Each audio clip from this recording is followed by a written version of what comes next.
For the second exercise, we're going to build a search method that returns a list of index positions of items found in a list in case there's more than one.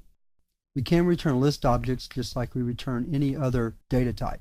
So let's get started writing the method first. So we start out with the keyword static. We're returning an integer list because we're going to search a list of numbers.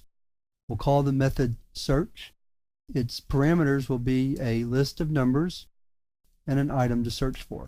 So the first thing we're going to do is create two variables, found at and position, but I'm going to abbreviate that to POS. I'll explain what both of those do in a moment. POS is going to store the position we are in the list, and I'll explain why that's important in just a moment. Now we're going to create a new list that will store the items that we found. We'll call it items. As we find the item in the list, we're going to add that index position to this list called items. Now the first thing we're going to do is look for the item in the list using index of. We'll go ahead and use the position, although we don't have to in this particular case, because the default is to start at position 0, but we will this time because we're going to use it again later.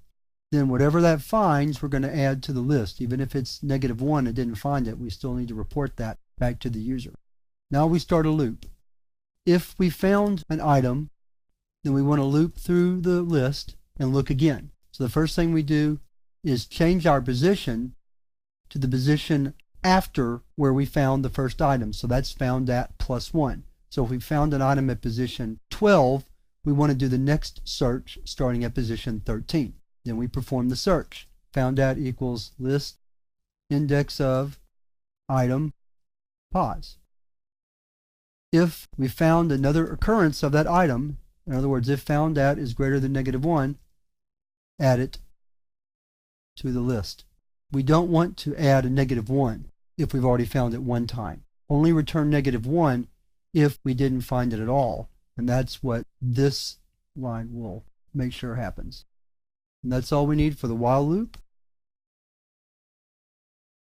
Return the list from the method, and that's all we have to do.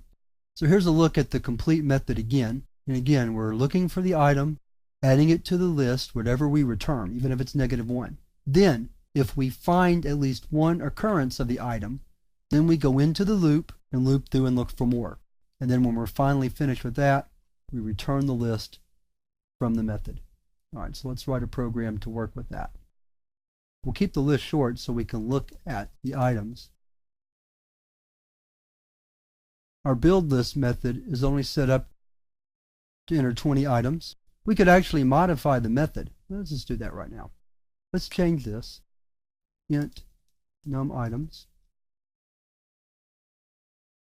And then up here, where we call it, we'll tell it how many we want. Okay. Then we'll display the list. We'll create a variable to store an item. Prompt the user to enter an item. Get that item from the keyboard. Create a new list.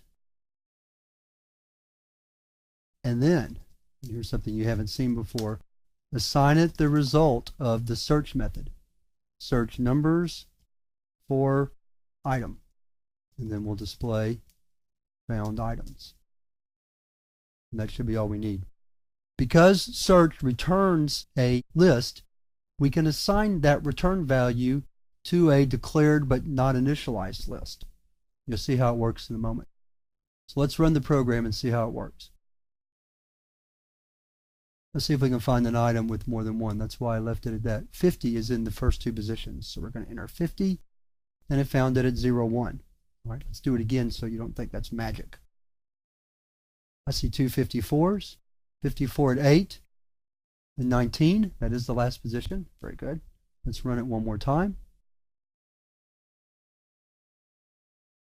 There's three 32s, 0, 2, and 13. And then let's do it with one that's not there. I don't see 100. Returns a -1. As an exercise, you could also take that list and loop through it and display each element that's found. But I'm not going to demonstrate that there. Leave a little bit of something for your imagination and something to work on your own. So to recap, we've written a specialized search method that searches through a list and returns all the occurrences of an item in the list, or a -1 if it can't find it. So that wraps up this chapter on lists. Lists are very flexible data structures, and later in the course we're going to look at another data structure called an array, which is somewhat like a list but does have some differences. But for now, we're going to move to the next chapter where we take a more in-depth look at object-oriented programming.